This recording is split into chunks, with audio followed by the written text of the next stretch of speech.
Did I go too far refusing to approve community service hours? A few weekends ago, I helped coordinate a neighbourhood riverbank restoration project in a suburban area outside Portland.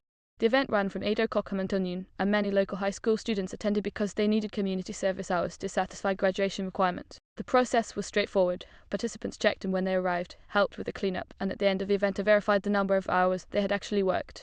One student, whom I'll call Ethan, arrived with his father around 8:20.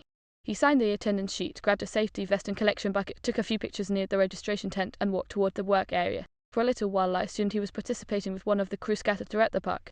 As the morning went on, however, I noticed I never saw him with any of the teams returning the collected debris.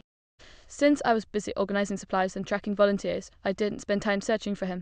I simply assumed he might be working somewhere farther away. Around 11:45, just as everyone was packing up and turning in equipment, Ethan suddenly reappeared carrying a smoothie and chatting casually with his father. His dad immediately handed me a school verification form and asked me to confirm 4 hours of volunteer service. I hesitated and explained that I couldn't honestly do that. From what I had personally observed, Ethan had been present for less than an hour. I told them I would be comfortable approving 1 hour, possibly a little less, but not the full 4.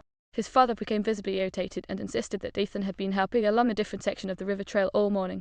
I replied that if one of the crew supervisors could confirm that, I would gladly adjust the hours. Unfortunately, none of the supervisors remembered seeing him. At that point, his father lowered his voice and explained that Ethan urgently needed the service hours for school and could face consequences if he came up short. I told him I understood the situation, but I wasn't comfortable certifying work that I couldn't verify.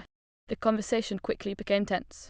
His father accused me of embarrassing his son over a technicality. In reality, there were only a handful of volunteers still nearby, and I never criticized Ethan personally. I simply explained that signing off on hours someone didn't complete would defeat the purpose of the program.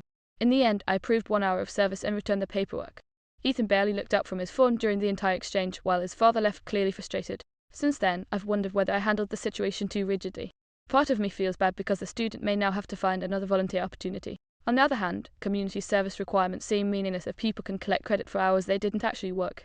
Was I wrong for refusing to sign off on the full 4 hours?